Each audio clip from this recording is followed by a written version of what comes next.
Then Chittanupassi. Chitta means mind.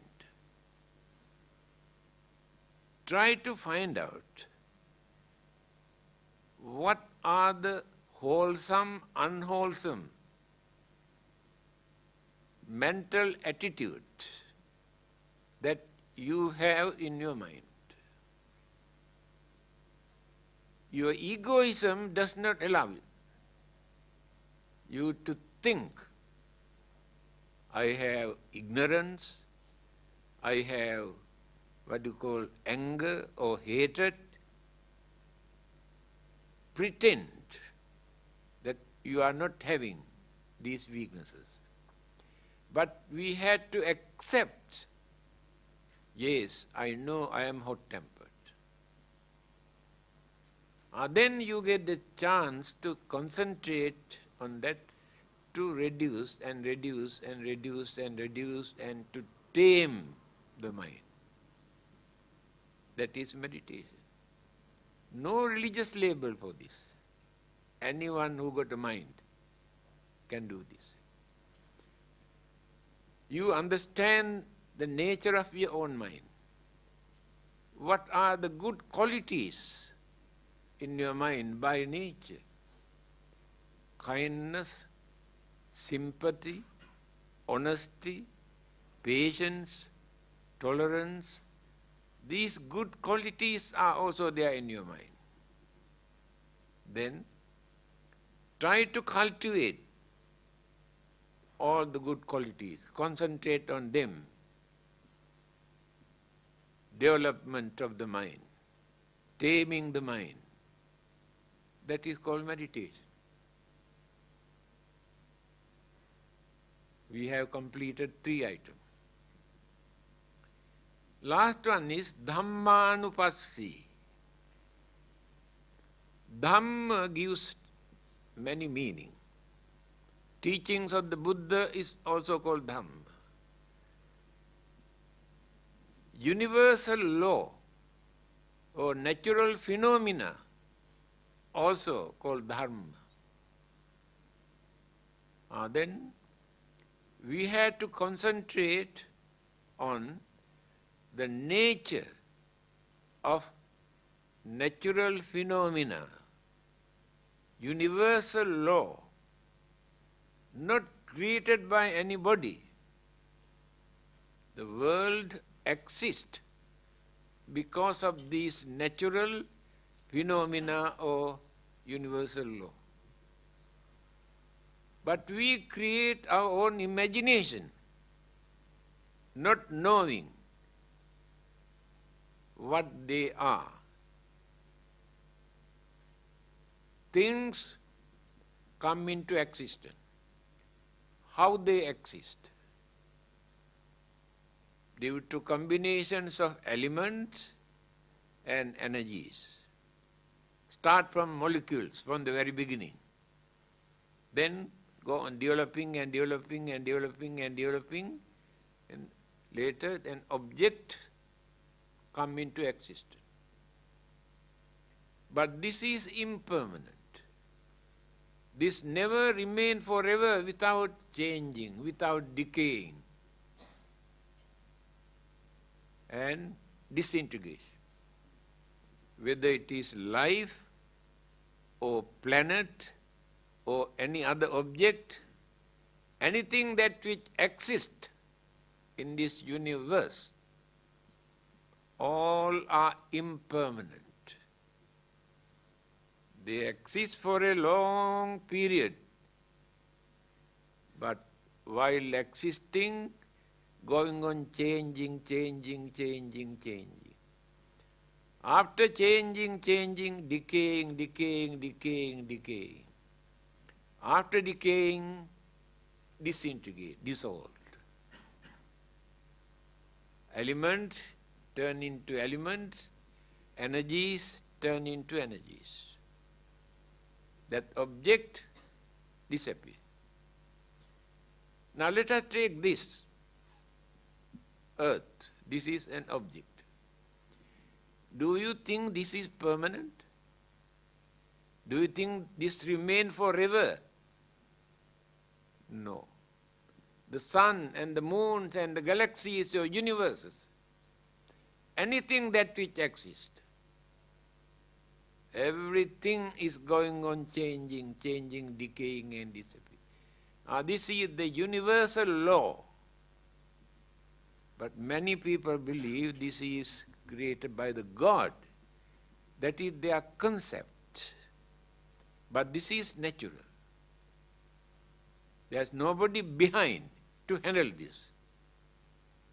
That is called universal law. Universal law is not created by another person. Then we'll come to know what this world is, what this universe are. So many universes, not only one. Then we realize the real nature of existence.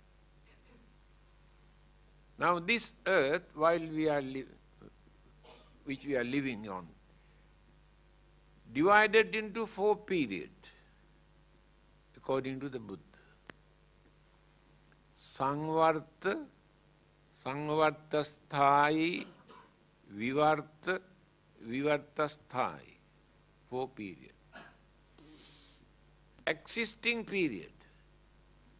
Now this is existing. We are living. We think this is permanent, forever. No, we are wrong. While existing, it is going on changing without our knowledge. Not noticeable. It may take so many thousands or millions of years for us to understand the changes, how changes have taken place. After that, start to decay. Going on decaying. Why? That component things combine together as a bundle with the earth or planet or life or plant or hill or rocks, anything. The binding factors, energies, started to loosening. Then later all the element separate, energy is separate. It is natural. 4 stages just now I mentioned. Existing period, changing period, decaying period, and disintegration. Disappear. After that, when this question was put to the Buddha, what is the origin of this world? What is the origin of this life? The Buddha said,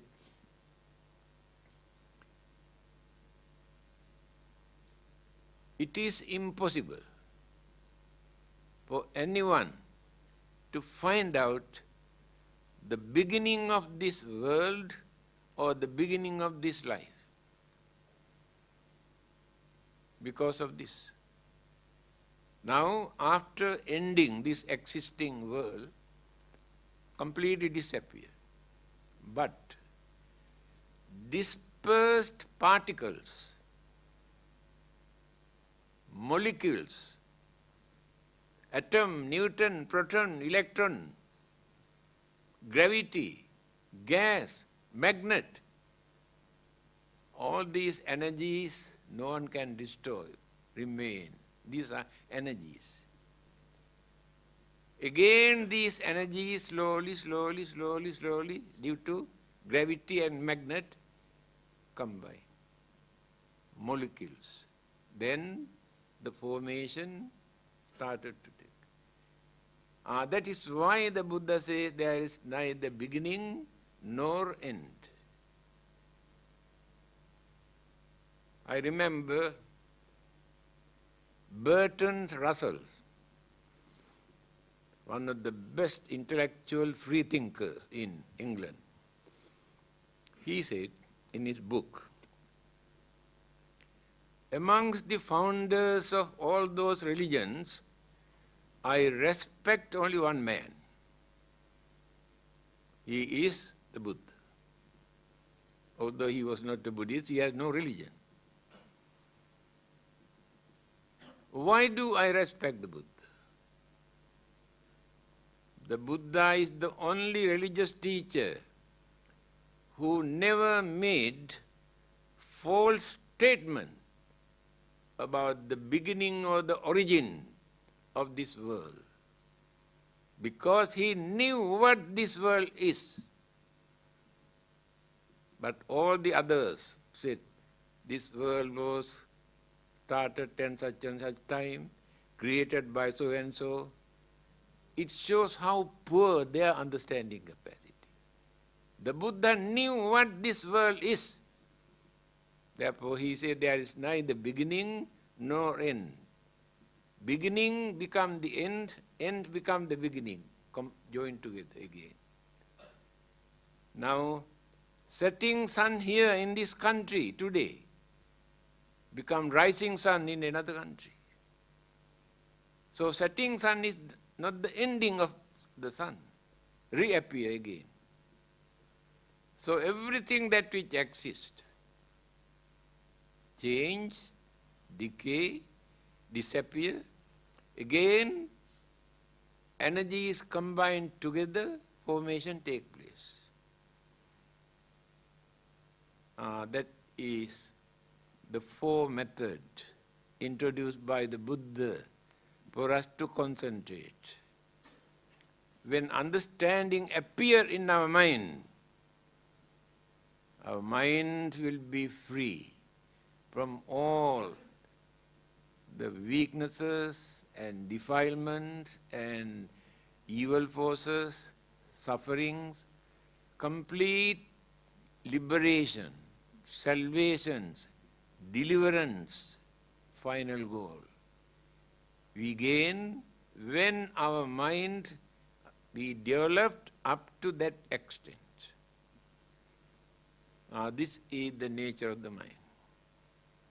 Without using our mind, we cannot gain salvation from another person.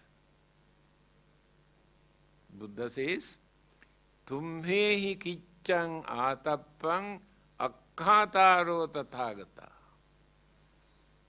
The Buddha can tell you what to do and what not to do for you to find out your salvation.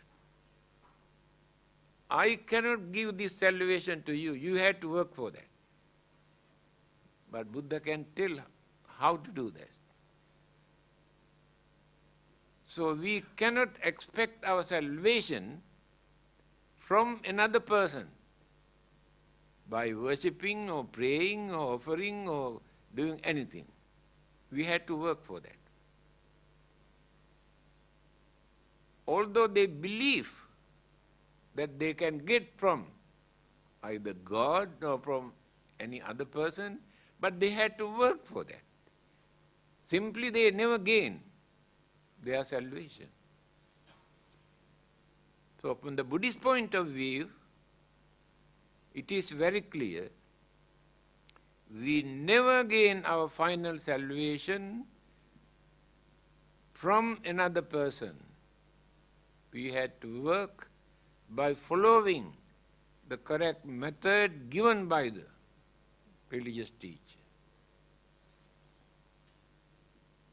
What is the time now?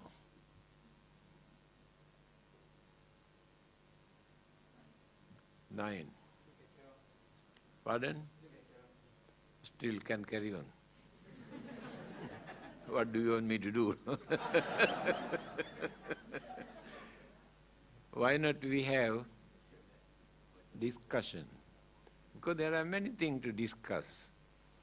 Because we are not here to argue or to fight or attack or criticize or condemn, but to know something, to understand something, how far we can get together, work together, and how far we can develop our good attitude, how far we can reduce our weaknesses.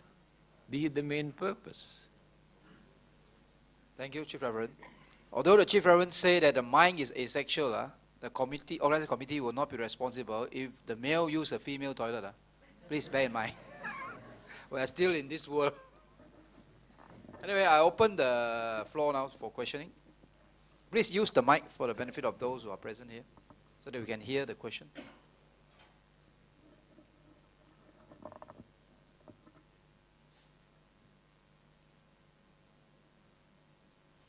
Okay. Right, Reverend. Right, Reverend.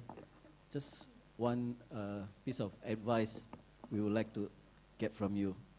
That is, we realize and we can observe there's so much of destruction of the world going on simply due to man's selfishness and greed. He doesn't know what actually keeps him alive. What he needs to survive, he has forgotten. What he knows what he needs to keep his greed and selfishness going. What is your advice to the environmental destruction of the world? Thank you. Right, Reverend. Only advice that I can give from the Buddhist point of view, they behave or they do all those things by misusing their craving, selfishness, jealousy, hatred, because of their ignorance. Ignorance is the main cause. If there is no ignorance, they never misuse those things to disturb or for destructive purpose. Therefore, all these troubles start from ignorance. That is why it is necessary for us to know, to understand. Just now I explained the 4 items recommended by the Buddha for us to know. When we understood, then we can reduce so many misconceptions, bad ideas, cruelty, jealousy, anger, through this understanding. Therefore, by force, no one can stop. The more we use force, the more they aggravate the situation. The other day, I mentioned United Nations Constitution. They have drafted in the United Nations Constitution, war begins in the human mind.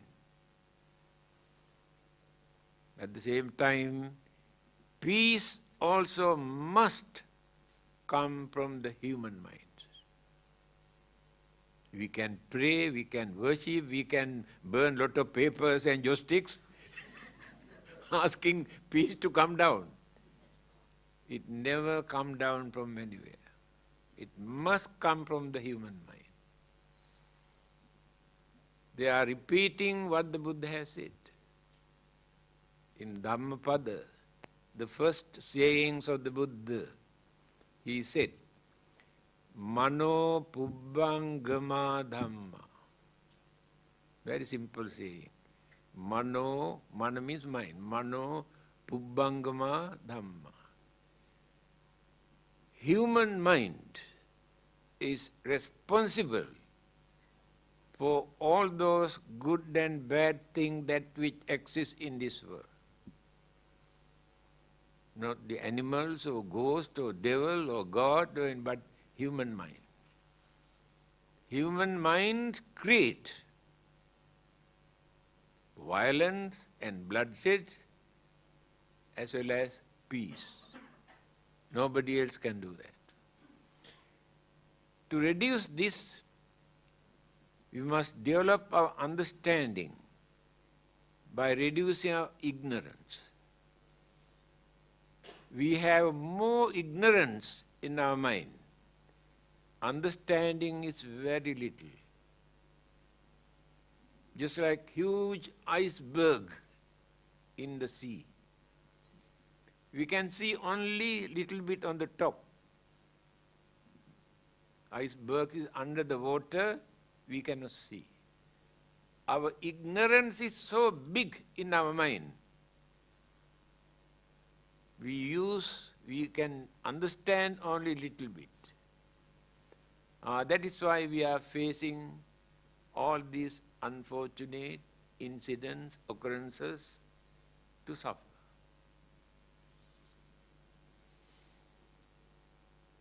Thank you. Next question.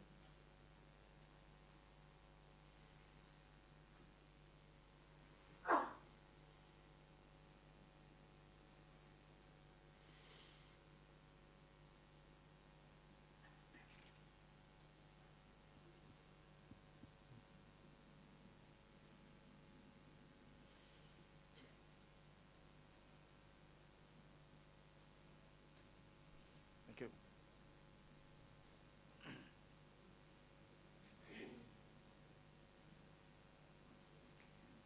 Chief Reverend, some religions seem to have a problem of accepting certain scientific theories like the Big Bang and evolution, that we come from monkeys. Do Buddhism have this problem accepting these scientific theories? Question number 2.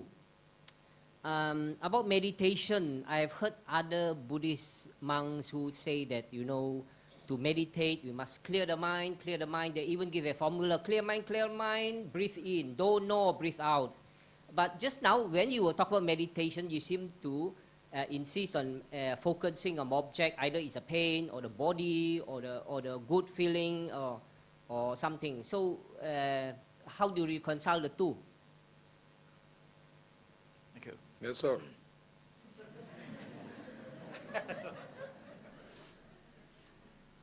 If the mind is clear, no need to meditate. What for? So simple. And the first question is very controversial. What scientists have discovered goes against certain religious concepts and beliefs that they have been maintaining for a long period. Albert Einstein, that day also I mentioned, science without religion is blind. Because scientific knowledge they can misuse and abuse to destroy the whole world. It is ready now. Because no religion to guide them, not to abuse that scientific knowledge. Again he says, religion without science is lame or crippled. What is happening?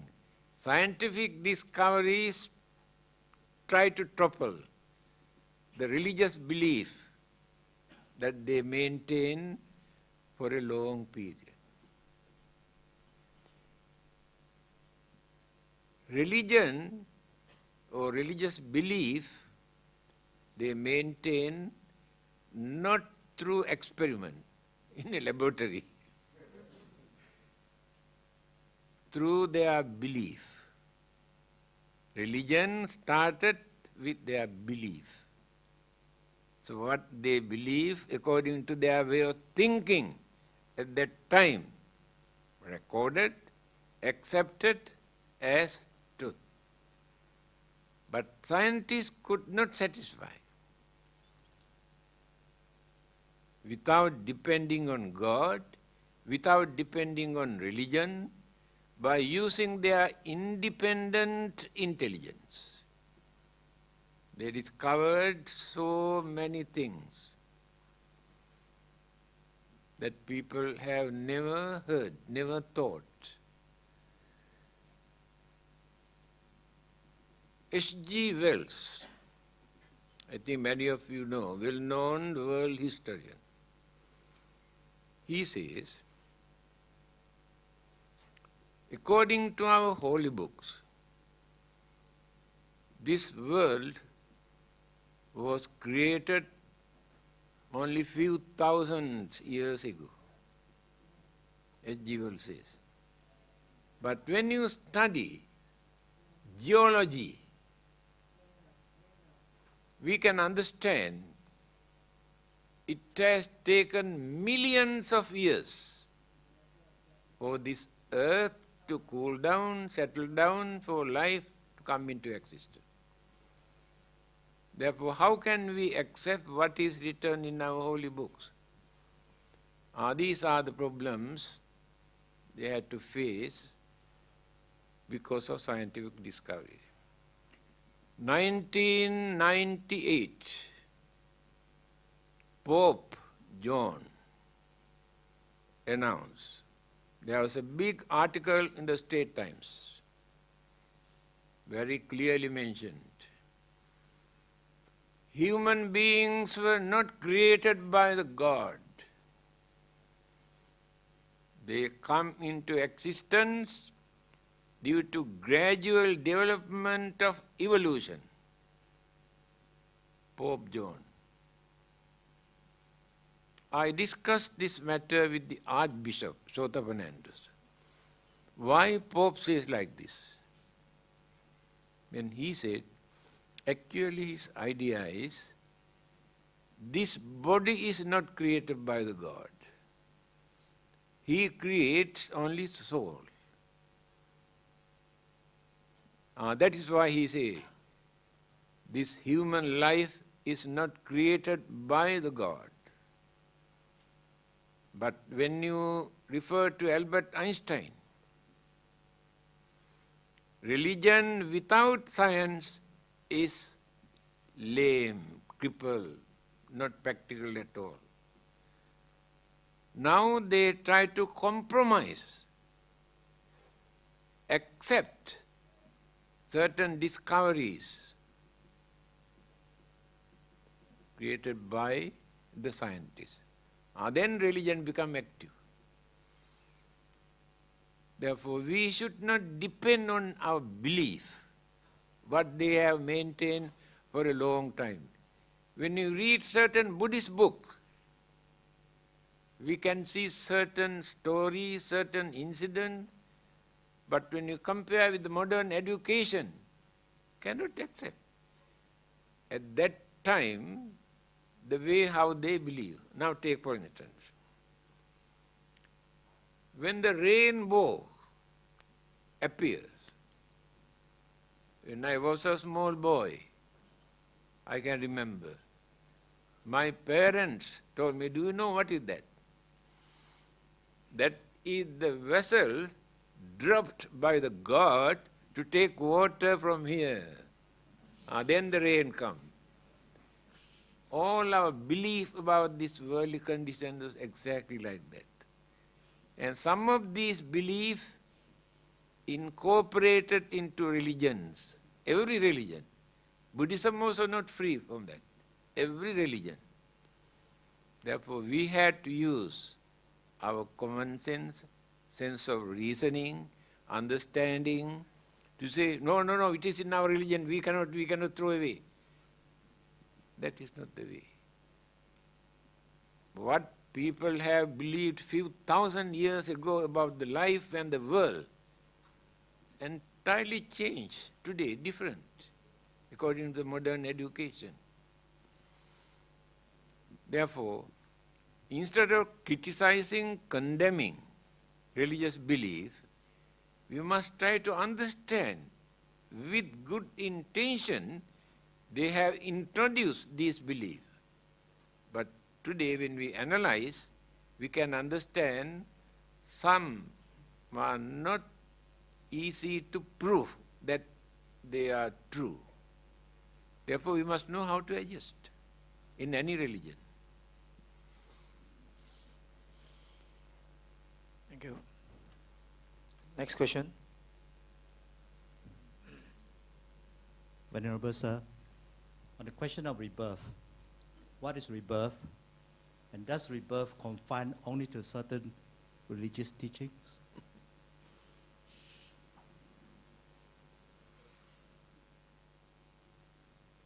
There are three words. Three means reincarnation, transmigration, and rebirth.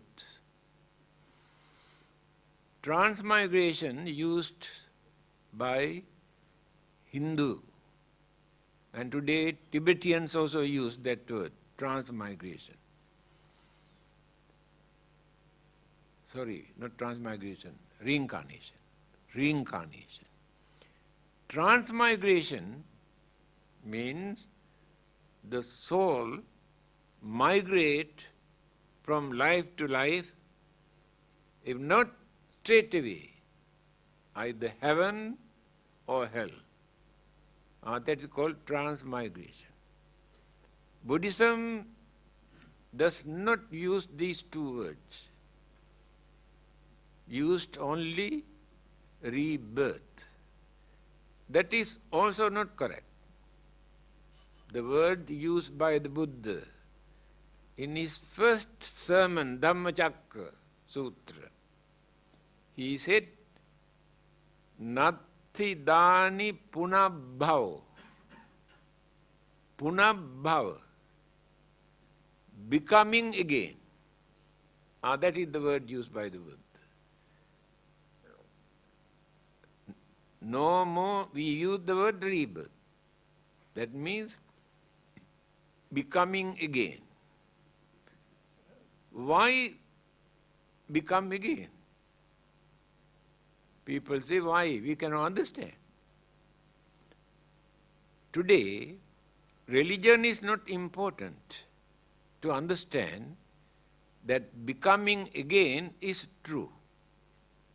No need to depend on any religion.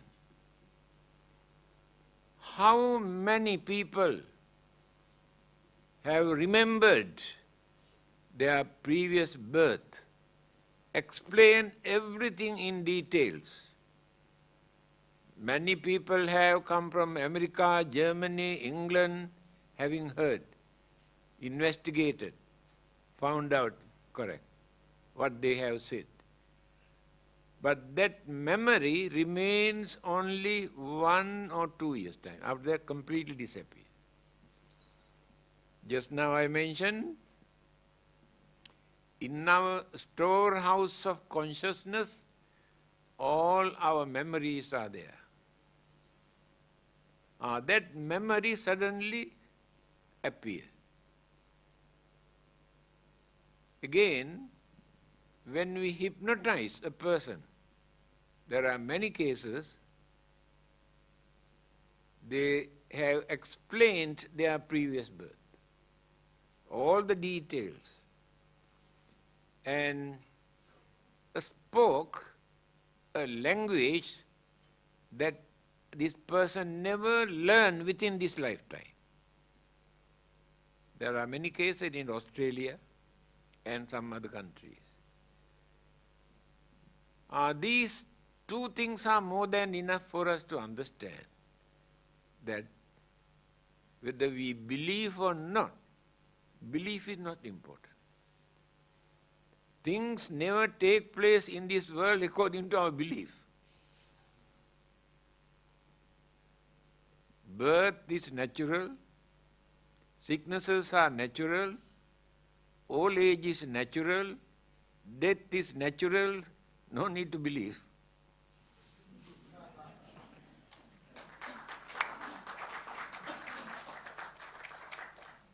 If anything happened to us after our death, that is also natural.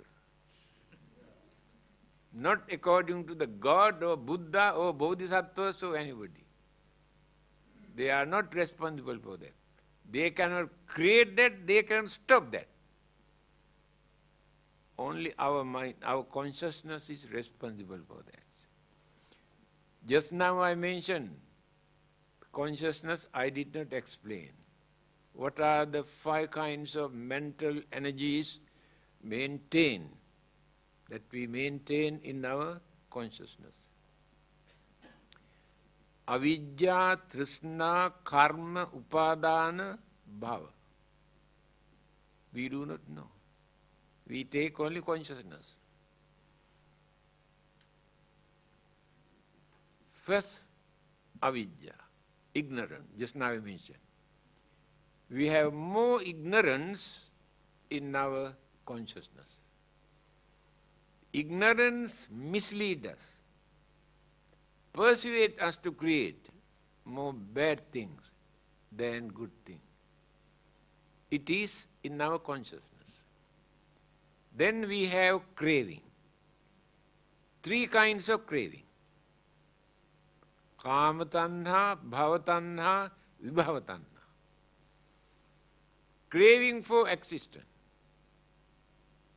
We can destroy thousands of others for my living or our living. Our craving is so grave, so strong in our mind. By destroying all the others, I want to live. Craving for rebirth. Craving for eternal life. Always in our mind. Then, tanha, karma. We cannot live without creating either good karma or bad karma. Karma is not belong to any religion. Natural occurrences. Wholesome, unwholesome, by nature.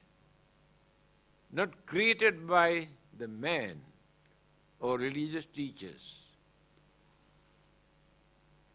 By thinking, by talking, by doing certain things, we create good karma and bad karma. Whether we have religion or not, or whatever religion that we maintain, this is natural. When we develop hatred, anger, jealousy, grudge and ill will in our mind, we create bad karma. When we develop sympathy, compassion, kindness and honesty in our mind, we create good karma. When you scold others to abuse, insult and condemn, we create bad karma. When you talk to others to console, when they are suffering from fear and worries and all sicknesses and all these problems, we talk to them kindly, very nicely to console them. We create good karma. We do certain things for our pleasure or for our living. Certain things are moral, certain things are immoral. Certain things are good, certain things are bad. Everybody is responsible for it. This is in our consciousness. The other one is upadana, attachment. All of us have some sort of attachment towards somebody or something. There's nobody who lives in this world who has no attachment. Last one is karma formation. Karma formation means when we are going to die, senses are not working with the mind. We cannot think purposely. Stop everything.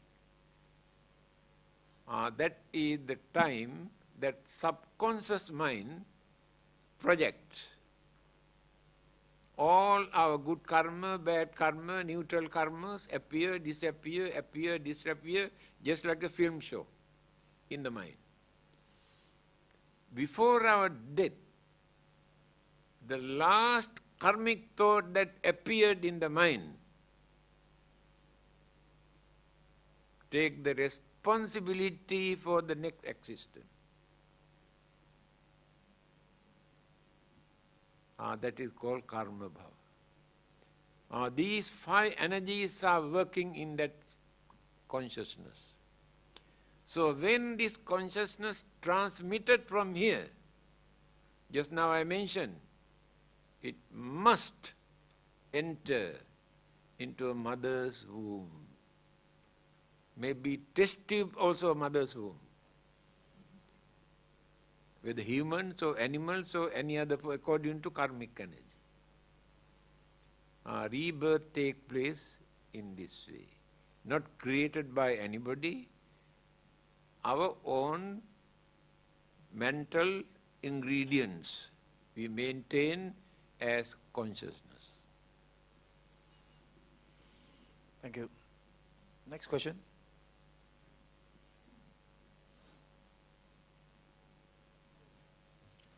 Chief Reverend, can I pose a question to you? You are going to post.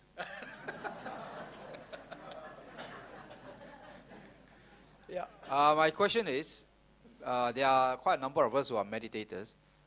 Is there any way you can share with us how we are told meditation is a long task, it's a tedious and long path to walk. So very often this thing pops up in the mind. Are we progressing, or are we retrogressing? Can you shed some light on this? How does a meditator know by himself whether he's moving ahead or stagnant or retrogressing? Thank you. When a person is suffering from a sickness, he takes some medicine. While taking medicine, he can understand whether his sickness is reducing or increasing.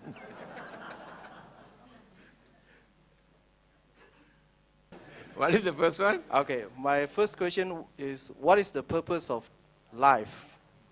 Oh, that's right. And my second question... Wait. Okay.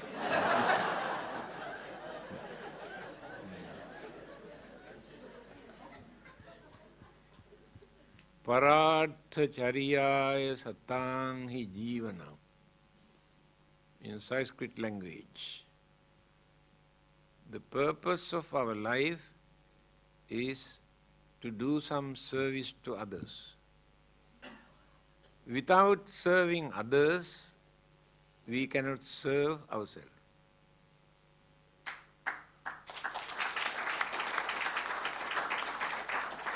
No, that is the purpose of our life. Now, what is the second one?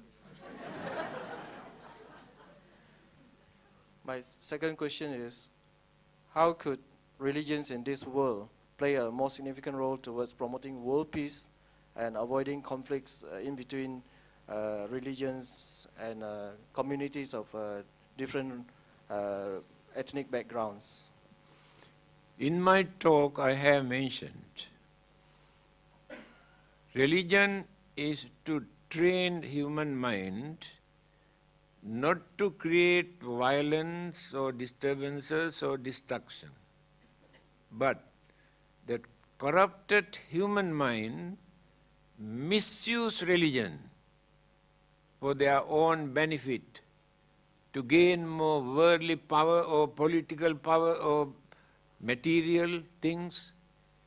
So, no one can do anything to promote peace or what you call happiness if we do not change our mind.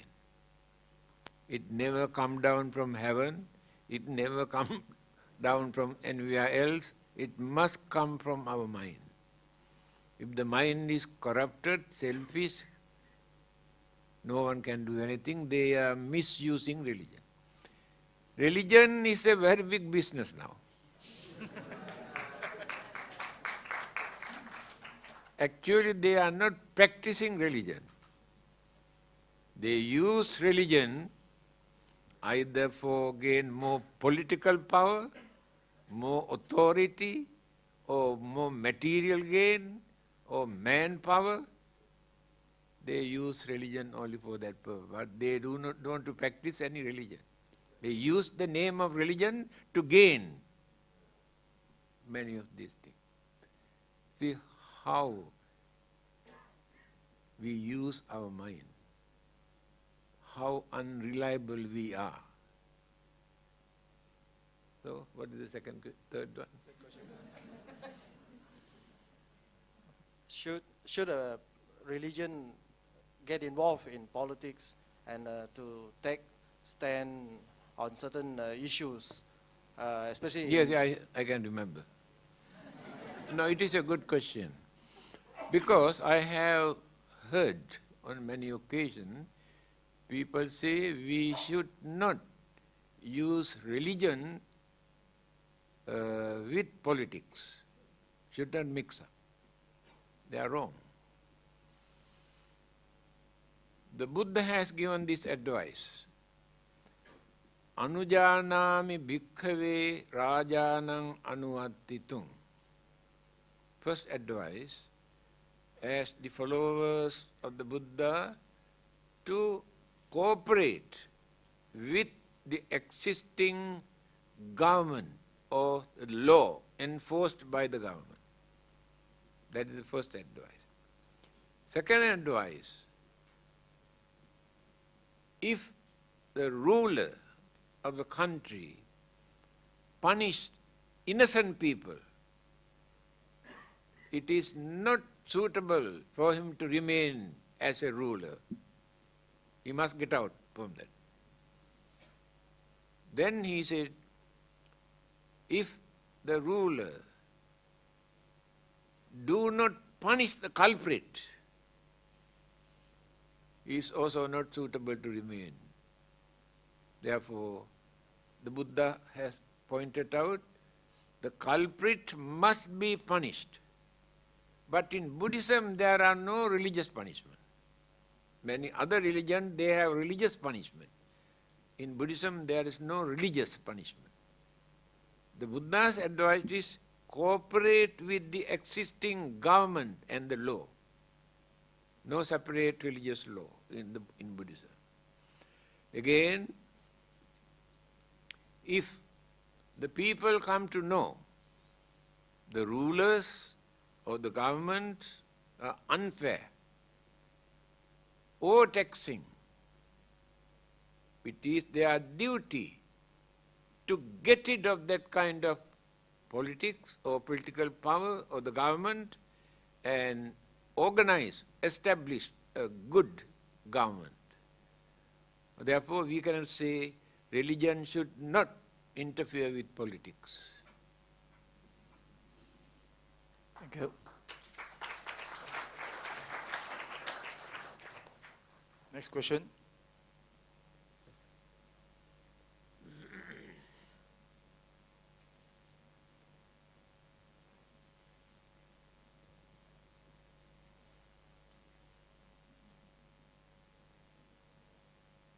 Reverend Sir, good evening.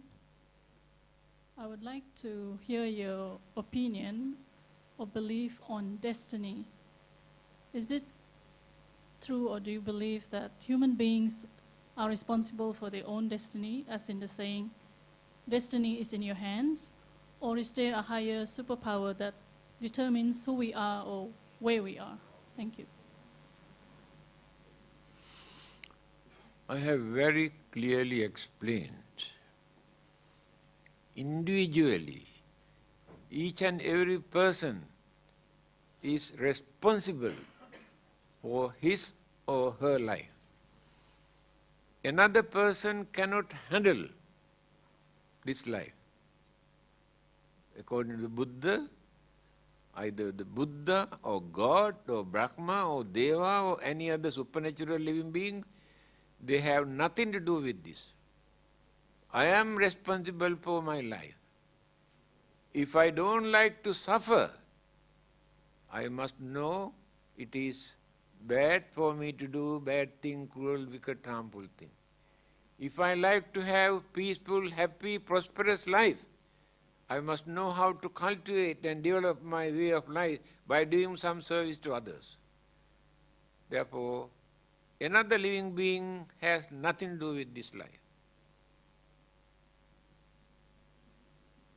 Thank you.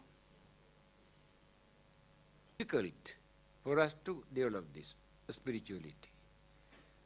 Spirituality means by reducing all the evil forces from the mind, cultivating all the good thoughts, words and actions in the mind, then when the mind is pure, we have cultivated spirituality.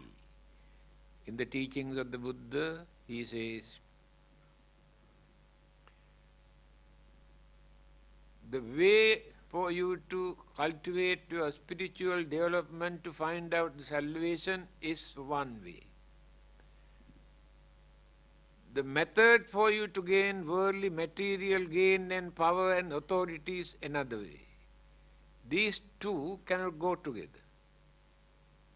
If you want to develop spiritualism, you had to reduce so much of attachment, craving, anger, jealousy, grudge and ill will, then go on developing. If you are too religious, if you meditate whole day and night, you never gain anything for worldly development. If you want to experience your pleasure, your worldly gain, your material gain, meditation cannot give you anything. You have to work very hard. Buddha says, Alaso gihi kama bhogi nasadu. Those who like to enjoy worldly pleasure, if they are lazy people, nasadu, no good. The Buddha says, Asanyato pabbajito nasadu. The monks or the priest or religious people have no discipline. Nasadu, no good. Raja nasadu anisammakari. Raja, the ruler, if he is very stubborn, very biased, nasadu, no good to remain as a ruler. Yo pandito kodhano so nasadu. If educated person always show his or her anger, nasadu, no good. Here the Buddha said, don't be lazy, you must work very hard. He say, Utthana sampada, arakha sampada. You must be active. You must work hard. You must know how to protect what you have earned without wasting, without neglecting, because you want to lead a worldly life. But while you are leading a worldly life, you had to face enormous problems and troubles and worries and fears. No one can protect it. But if you work for the spiritual development, then you had to reduce all those evil thoughts from the mind, cultivate all the good thought in the spiritual development. 2 lines. Thank you.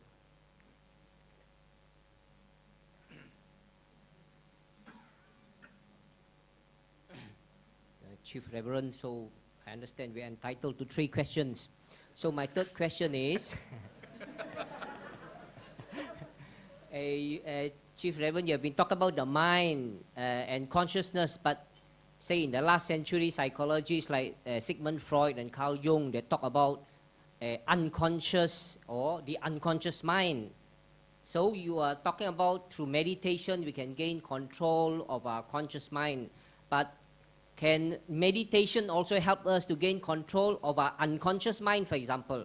Because today psychologists talk about what happened to our childhood, for example, even before age of reasoning, we will somehow influence our adult life, our behavior and actions. So can meditation also help us to gain control of our unconscious mind besides the conscious mind?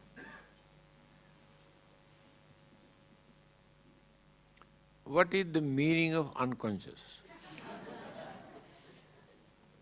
What do you mean by unconscious? There is not conscious, a-conscious, before consciousness. For example, now something happened, child has been abused, for example. So when he grows up to be an adult, this abuse will have influence his actions and thoughts and behavior. They have nothing to do with unconsciousness. Unconscious means when the five senses are not working with the mind, when the mind stops thinking, that is unconscious. That means mind exists, but it does not work, unconscious. So when they meditate, they try to do this. Stop all the five senses, stop thinking, then the mind experience, it is unconscious. Mind experience the bliss. The Buddhas and Arahantas who have attained the higher stage, occasionally, purposely, spend for 7 days as unconscious, just like dead bodies. There is no difference between dead body and their body while they are in unconscious state. And during this period, they experience bliss because the burdens of physical body is not there. The hindrances, obstructions, troubles and problems they are facing because of the body. Hunger, thirst, pain, ache, suffering. So when the mind is in that unconscious state, the mind is free from the physical burden. That is the meaning of unconscious from the Buddhist point of view.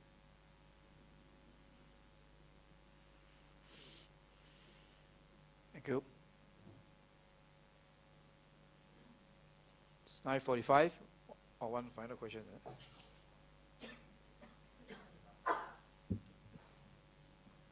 Reverend, I have this question. From what I understand of most religion, the emphasis is on faith, on belief.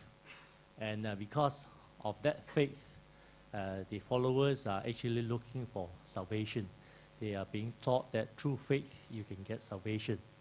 Now, from what I heard about the Buddhist teaching so far, the emphasis seems to be that faith is not important. What you believe is not important because it is the universal truth and it is the mind that is important rather than the faith. In other words, what you believe does not change anything in the world. That's what you emphasize. And all this concept that you have talked about, that because we are an ongoing matter, the molecules, the elements, everything, this world has no beginning, no end. Am I right to believe that if that is the case, in the case of Buddhists, the follower of Buddha, there is actually no need to even think about salvation? There is no such thing as salvation in your belief. Am I right to say that? It is not necessary to believe or think. By knowing, the more we exist, the more we have to suffer, physically and mentally. Almost every day, complain, pain, troubles, worries, fear, disturbances, while we are living here. So if we don't like to suffer like this, then we must have an aim in our life. What is that aim? To get rid of all these sufferings and problems and troubles that we are facing. Therefore, religion paved the way what to do and what not to do to get rid of this unsatisfactoriness in our life. So the belief has nothing to do with that, only understanding. Thank you. Yeah.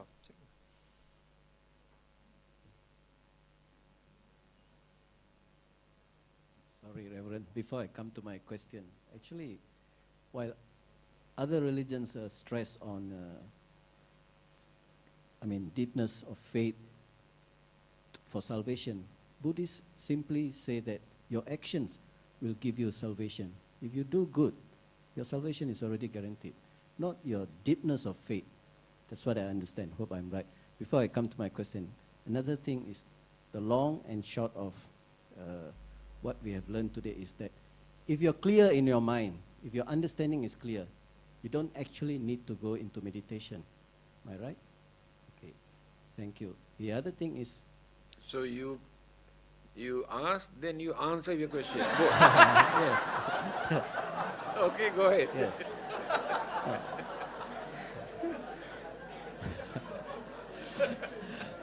I was waiting for the nod from Reverend Said, so I'm glad I'm right.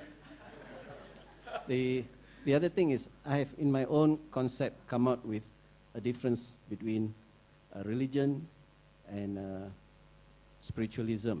Maybe I'm wrong, but just to simplify my simple mind and make it easy, spiritualism and religion are the same, except that spiritualism is the belief in God, in a supernatural being. But you do it in your own way, spiritualism. Whereas religion, I have discovered, is rather giving a brand name to what you believe in a supernatural power. And therefore, there is a lot of diversiveness. There's a lot of you, me, they. We are different. Whereas if you are spiritual, you have no brand. Therefore, there's only one way. If you believe, you believe. Thank you. Please comment.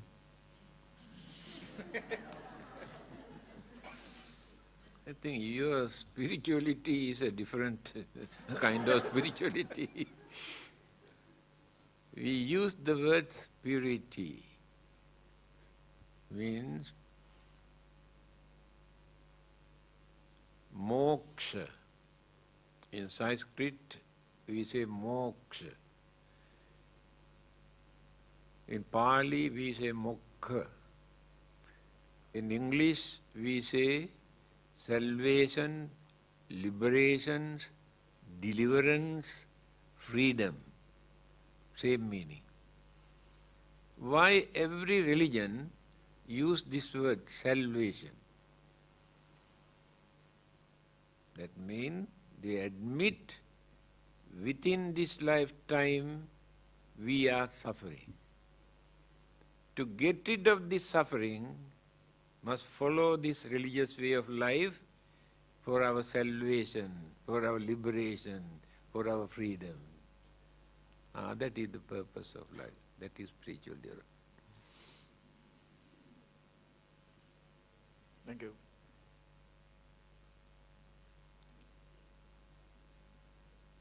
It's now 9:50, so we have come to the end of the Q&A session. So once again, on behalf of everyone, thank you very much, Chief Reverend, for a very beneficial lecture and Q&A session. I'm sure all of us have benefited greatly after hearing Chief Reverend's lecture and responses to the questions fielded. The first leg of Chief Reverend's tour of Sabah has now come to an end. Bhavatu sabba mangalang rakhantu sabba devata sabba buddhanubhavena sada sotti bhantu te. Bhavatu sabba mangalang rakhantu sabba devata sabba dhammanubhavena sada sotti bhantu te. Bhavatu sabba mangalang rakhantu sabba devata sabba sanghanubhavena sada sotti bhavantu te. Do you know the meaning of sadhu? Why did you say sadhu? Huh? Excellent. Well done. Well done. Excellent. That means encourage others also to continue when you say sadhu. Another thing, when we say sadhu, that is the end of that program. Understand? End of the program, only we say sadhu. So